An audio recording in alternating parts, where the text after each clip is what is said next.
এই জন্যই আমি আগে বলেছি আপনার সাথে তর্ক করতে পারবো না। আপনার সমকক্ষ হওয়াও আমার কাজ নয়। আপনি কতটা পড়েছেন আমি জানি না। আমি পড়িনি, আমি একজন অশিক্ষিত সাধারণ মানুষ। লাভ ম্যারেজ ছিল? হ্যাঁ, हाँ কিন্তু ওটা পড়া তো পাপ নয়, তাই না? दिल लगाया गधी से तो परी क्या चीज है।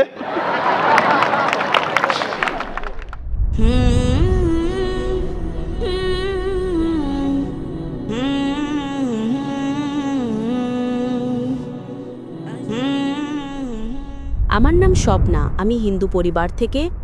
আমার স্বামী মুসলমান হামিদ কোরেশি। আমি এই প্রশ্নটা করছি যে পূর্বপুরুষদের সময় থেকেই হিন্দু মুসলমান জাত ভেদাভেদ চলছে। তো আপনি বলেন যে হিন্দু মুসলিম আলাদা আলাদা নয়, এরা সব এক। আমি মানি, কিন্তু ব্যাপারটা হলো যখন কোনো হিন্দু বাচ্চা হয় তখন তাকে হিন্দু রীতিতে বরণ করা হয়, মুসলিম বাচ্চা হয় মুসলিম রীতিতে বরণ করা হয়, যেমন তার কানে আজান দেওয়া হয়। আর যখন হিন্দু বাচ্চা হয় তার নাম কৃষ্ণ বা রাম নাম রাখা হয়। যাকে যেরকম শিক্ষা দেওয়া হয় সে সেরকমই শিক্ষা পায়। যেমন আমাদের শেখানো হয়েছে ছোটবেলা থেকে ভগবানকে মানতে, আমরা ভগবানকে মানি। আমরা মুসলমান ধর্মকেও মানি, এমন নয় যে মানি না। আমাকে যেরকম শিক্ষা দেওয়া হয়েছে সেই শিক্ষাকেই আমি মানি। কিন্তু আপনি বলেন যে মুসলিম সঠিক আর হিন্দু ভুল, এমনটা কিভাবে বলতে পারেন? পূর্বপুরুষরা এত বড় মানুষ ছিলেন, তারা অনেক কিছু জানতেন। আমি আপনার সাথে তর্ক করতে পারবো না, কারণ আপনি অনেক কিছু জানেন আর আমি কিছুই জানি না। আমাদের বাবা দাদারা এসব দেখে এসেছেন এবং আমরাও দেখেছি যে আমরা গুরুজন, তাদের আমি সম্মান করি। তিনি আমার সাথে তর্ক করতে চান না, আমিও আপনার সাথে তর্ক করতে চাই না। করতে পারবো না কারণ আমার অত শিক্ষা নেই, অতটা বলতে পারবো না, তাই না? বোনের প্রশ্ন হলো যে আমি বলি হিন্দু মুসলিম এক, কিন্তু যে হিন্দু পরিবারে জন্মায় তাকে হিন্দু শিক্ষা দেওয়া হয়, যে মুসলিম পরিবারে জন্মায় তাকে মুসলিম শিক্ষা দেওয়া হয়। তাহলে এটা কিভাবে বলা যায় যে মুসলিম সঠিক আর হিন্দু ভুল? এটা কি বোন আপনি বলছেন আপনার শিক্ষা কম। আমি আপনাকে জিজ্ঞেস করতে চাই 2 যোগ 2 কত হয়? 2 আর 2 কত হয়? 2 আর 2 কত হয়?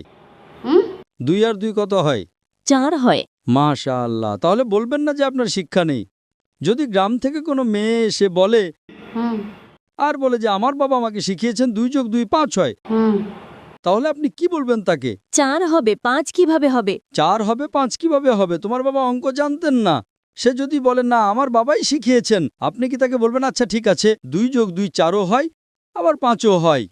এটা বলা ভুল। দুটোর মধ্যে অনুসন্ধান করতে হবে কোনটা সঠিক, সেটার উপরে আমল করি।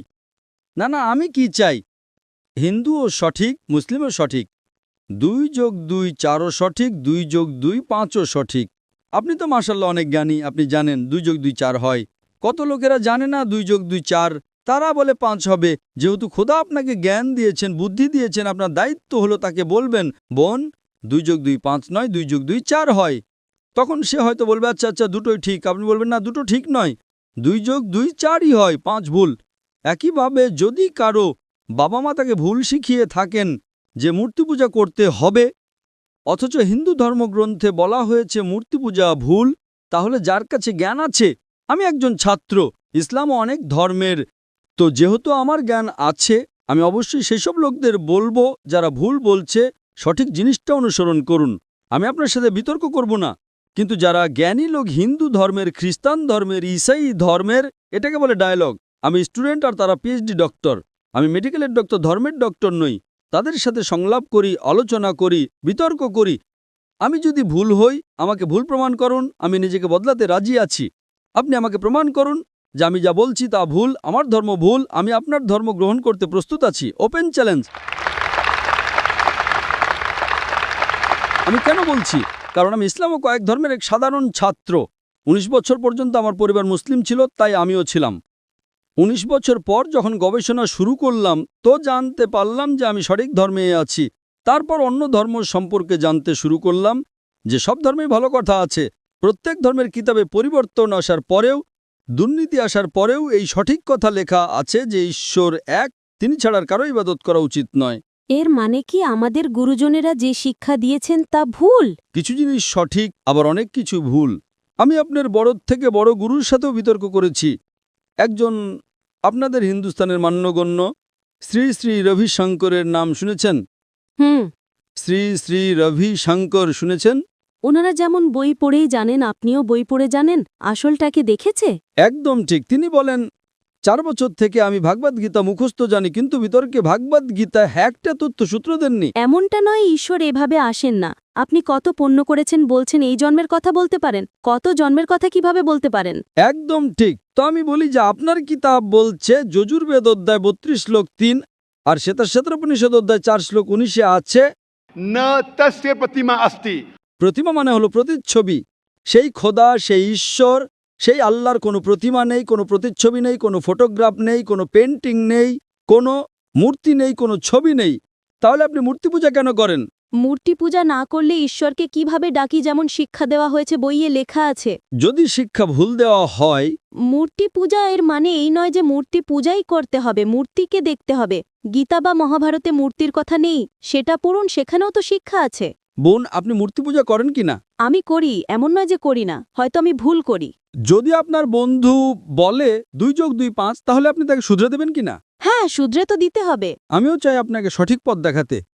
আমি বলছি, যদি মূর্তি পূজা কোরআনে ভুল লেখা থাকে সেটাকে পাশে রাখুন। আপনি কোরআন মানেন না, আপনার ধর্মগ্রন্থই লেখা আছে মূর্তি পূজা ভুল, আমি তার প্রমাণ দিচ্ছি।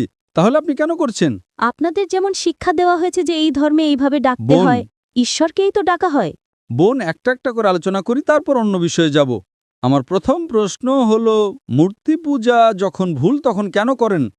আপনি কেন মূর্তি পূজা করেন? এখন সেই পূর্বপুরুষরা ওইভাবেই করে এসেছেন, এটা তো আজকের কথা নয় যে আমি মানা করে দিলাম আর বললাম চলো আর করছি না। কিন্তু এই পূর্বপুরুষরা যখন যুগ যুগ ধরে করে আসছেন, তখন তারা তো এটা বলতে পারেন না যে আমরা করব না, আমরা করব না, তাই না? যদি যুগ যুগ ধরে গ্রামে শেখানো হয় যে 2 যোগ 2 5, তাহলে কি আপনি সেটা মানবেন? আমার পূর্বপুরুষরা বলতেন পৃথিবী সমতল, আমি কি তা মানব? আমি জিজ্ঞেস করছি, আজ পৃথিবী কেমন? পৃথিবী কি সমতল নাকি পৃথিবী গোল? গলে। মাশাআল্লাহ, আপনি তো জ্ঞানী, আপনি তো জানেন। তাহলে যদি আমার বাবা দাদারা বলতেন পৃথিবী সমতল, তাহলে আমি কি করব? তাদের কথা মানবো নাকি ছেড়ে দেব? তো সেই সময় কি এই যুগ চলতো না? একদম ঠিক, আজকের যুগ এটা। এখনকার যে যুগ তার চেয়ে আগের যুগ সেই সময় ভালো ছিল, পবিত্র ছিল। আগে এমন প্রচার হতো না যেখানে কোটি কোটি মানুষ একসাথে দেখতে পারত। আজকের প্রচারে এখানে লক্ষ লক্ষ মানুষ জমা হয়েছে, লক্ষ লক্ষ মানুষের সাথে টেলিভিশনে কোটি মানুষ দেখছে। তাই আপনার কোনো অজুহাত থাকবে না। কোটি কোটি মানুষের সামনে আপনাকে বলা হয়েছে যে মূর্তি পূজা ভুল, এরপরেও যদি আপনি করেন তাহলে আপনার কোনো অজুহাত বাকি থাকবে না। মূর্তি পূজা ভুল আপনার কোরআন শরীফে যেমন লেখা আছে, আমাদের গীতা মহাভারতেও লেখা আছে, কিন্তু ওটা পড়া তো পাপ নয়, তাই না? আমি কখন বলেছি যে গীতা পড়া ভুল? আমিও গীতা পড়ি, আমি বাইবেলও পড়ি, আমি ইহুদিদের কিতাবও পড়ি, আমি বেদও পড়ি। আপনি কতটা পড়েছেন আমি জানি না, আমি পড়িনি, আমি একজন অশিক্ষিত সাধারণ মানুষ। কিন্তু আমি পড়েছি। হ্যাঁ, এই জন্যই আমি আগে বলেছি আপনার সাথে তর্ক করতে পারবো না। আপনার সমকক্ষ হওয়াও আমার কাজ নয়। হ্যাঁ, তো আমি আপনার সাথে তর্ক করছি না, আমি শুধু অনুরোধ করছি। কিন্তু আমি এটা বলতে চাইছি না আমাদের পূর্বপুরুষরা যা করে এসেছেন সেটা কি ভুল? এজন্যই তো বললাম, আমার পূর্বপুরুষরা বলতেন যে পৃথিবী সমতল, দুনিয়া সমতল। আমি সেই পূর্বপুরুষদের কথা কি মানব? আমি পূর্বপুরুষদের সম্মান করব, তারা আমার বড় ছিলেন, আমার বাবা দাদা ছিলেন। সম্মান করার মানে এই নয় যে তাদের সব কথা মানতে হবে। যদি আমার পূর্বপুরুষরা বলতেন 2 যোগ 2 5, তাহলে কি মানব? না। আমি শ্রদ্ধার সাথে আচরণ করব, আমি তাদের গালি দেব না, আমি তাদের অসম্মান করব না, ভালোবাসার সাথেই বলবো, কিন্তু বলবো যে আপনি ভুল। হুম। আর যদি নাও বলি, অন্তত আমার জীবনে সেটার ওপর আমল করব না। হুম। আমি জিজ্ঞেস করতে চাই যে যখন আপনার ধর্মগ্রন্থ বলছে আপনার স্বামীর কিতাব, হুম। আপনি তো আপনার স্বামীকে বিয়ে করেছেন, তাই না? হ্যাঁ। লাভ ম্যারেজ ছিল? হ্যাঁ। हाँ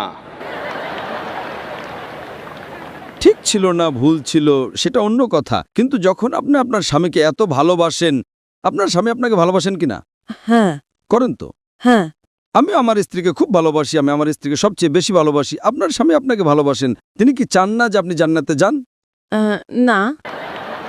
আপনি কি চান যে আপনার স্বামী জান্নাতে যাক? যাক কিনা? হ্যাঁ। তাহলে আমি জিজ্ঞেস করি, যদি একটা গাড়ি থাকে আর সেই গাড়িটা যখন চলে, তার একটা চাকা সাইকেলের আর আরেকটা চাকা ট্রাক্টরের, গাড়িটা চলবে কি? না। চলবে না, ভারসাম্যহীন। এজন্য আমাদের দেখা উচিত কোনটা একটা সঠিক। 4 টায়ার যদি লাগিয়ে দেয় সাইকেলের, তাহলে হয়ে যাবে হাতগাড়ি। যদি ট্রাকের টায়ার লাগাই, হয়ে যাবে ট্রাক। তাই আমাদের এটা অনুসন্ধান করা উচিত। আমি এটা বলছি না যে চোখ বন্ধ করে আপনি আপনার স্বামীর কথা মেনে নিন। শিক্ষিত হওয়া জরুরি নয়, কিন্তু বুদ্ধিমান প্রজ্ঞাবান হওয়া জরুরি। আমাদের শেষ নবী মুহাম্মদ সাল্লাল্লাহু আলাইহি ওয়াসাল্লাম, তিনিও নিরক্ষর ছিলেন, কিন্তু সবচেয়ে জ্ঞানী ছিলেন। তো আমি আপনাকে জিজ্ঞেস করছি, যখন স্পষ্টভাবে আপনার বইয়ে হিন্দু ধর্মগ্রন্থে এবং কোরআনে লেখা আছে তখন আপনার পূর্বপুরুষরা যদি ভুল কথা বলতেন তাহলে কি আপনার সেই ভুল জিনিসের ওপর আমল করা জরুরি? না। তাহলে আপনি কেন মূর্তি পূজা ছাড়েন না? আপনি বলেন আপনি আপনার স্বামীকে ভালোবাসেন কিনা সেটা একটা প্রশ্নচিহ্ন। এটা বাহ্যিক ভালোবাসা। সত্যিকারের ভালোবাসা হলে আমি চাইবো যে এই দুনিয়াতেও এবং আখেরাতেও আমার স্ত্রী আমার সাথে থাকুক। আপনি কি চাইবেন না যে আপনার স্বামী আপনার সাথে থাকুক? চাইবেন কি না? হ্যাঁ। তাহলে আপনি কি এটা অনুসন্ধান করবেন না যে কে সঠিক, আপনার স্বামী নাকি আপনি? কারণ আপনার হিন্দু ধর্মগ্রন্থ লেখা আছে এটা হারাম। তাহলে আপনি কি মূর্তি পূজা ছাড়তে প্রস্তুত? হ্যাঁ। মাশাআল্লাহ। আপনি কি মানেন যে খোদা এক? হ্যাঁ। আপনি কি মানেন মূর্তি পূজা ভুল? হ্যাঁ, ভুল। আপনি কি মানেন যে মোহাম্মদ সাল্লাল্লাহু আলাইহি সাল্লাম শেষ নবী? হ্যাঁ, হ্যাঁ। মাশাআল্লাহ। এর মানে আপনি মুসলিম? হ্যাঁ, হ্যাঁ। স্বামী মুসলমান হলে স্ত্রীও মুসলমানই হয়। কি? স্বামী মুসলমান হলে স্ত্রী মুসলমানই হয়। স্বামী আছে তাই মুসলমান এমনটা সবসময় জরুরি নয়, উল্টোটাও হয়। স্ত্রীও স্বামীর পরিবর্তনের কারণ হয়ে যায়। কারণ একটা প্রবাদ আছে, আমি বলবো সঠিক নাকি ভুল। दिल लगाया गदी से तो परी क्या चीज है। তো ভালোবাসা অন্ধও হয়। আমার উর্দু অতটা ভালো নয়, সব কবিতা পাবলিকের জন্য নয়। তো আমি বলতে চাই আপনি তো বিয়ে করেছেন, ভালোবেসেছেন, কিন্তু বাস্তবে আপনি যদি মূর্তি পূজা ছাড়তে প্রস্তুত থাকেন, এক খোদাকে মানতে প্রস্তুত থাকেন এবং এটা মানতে প্রস্তুত থাকেন যে মোহাম্মদ সাল্লাল্লাহু আলাইহি সাল্লাম শেষ নবী, তাহলে আপনি নিজেকে মুসলিম বলতে পারেন। হ্যাঁ, আমি তো মুসলমানই। মাশাআল্লাহ। তাহলে আপনি মানেন যে খোদা এক? হ্যাঁ। আপনি মানেন মূর্তি পূজা ভুল? হ্যাঁ, ভুল। আপনি মানেন যে মোহাম্মদ সাল্লাল্লাহু আলাইহি সাল্লাম শেষ নবী? হ্যাঁ। মাশাআল্লাহ। আপনাকে কেউ জোর করছে ইসলাম গ্রহণ করার জন্য? না, না, আমাকে কখনো কেউ জোর করেনি। কত বছর আগে আপনার বিয়ে হয়েছে? এখন ৮-৯ বছর হয়ে গেছে। 9 বছর হয়ে গেছে। আপনার স্বামী জোর করেননি। ঠিক করেছেন না ভুল করেছেন সেটা পরে আলোচনা করা যাবে, কিন্তু আজকে আপনি নিজের মন থেকে ইসলাম গ্রহণ করতে চান। হ্যাঁ। আপনার উপর কোনো চাপ নেই, না। আপনি মন থেকে করতে চান। হ্যাঁ। ইনশাআল্লাহ আমি আরবিতে বলবো আর আপনি তা পুনরাবৃত্তি করবেন। अशहदु अशहदु अल्लाह अल्लाह इलाहा इलाहा इल्लल्लाह इल्लल्लाह व अशहदु व अशहदु अन्ना अन्ना मुहम्मदन मुहम्मदन अब्दुहु अब्दुहु व रसूलुहु। वरफुलु মাশাআল্লাহ। माशाअल्लाह। আপনি মুসলমান হয়ে গেছেন, আপনি 9 বছর পর মুসলমান হয়ে গেছেন। আমি অনুরোধ করব যে আপনি ইসলামের জ্ঞান অর্জন করেন, কোরআন অনুবাদের সাথে পড়েন আর সেটার উপর আমল করেন। আপনার এই শাহাদাত আমার গতকালের বয়ানকে সম্পূর্ণ করেছে। আমি বলেছিলাম জ্ঞান 2 পৃথিবীর জন্য। সেই জ্ঞান আপনি পিএইচডি করেন, টিচার হন, প্রফেসর হন, কিন্তু আপনার রবের দিকে নিয়ে আসবে না, আপনার সৃষ্টিকর্তার দিকে নিয়ে আসবে না। সেই জ্ঞান দিয়ে কি লাভ? আপনি সেই প্রফেসরের থেকেও উত্তম যার জ্ঞান তার রবের দিকে নিয়ে আসছে না। আমি আপনাকে ধন্যবাদ জানাই আর আল্লাহর কাছে দোয়া করি আপনাকে এই দুনিয়ার আখিরাতে ইনশাআল্লাহ জান্নাত দিক।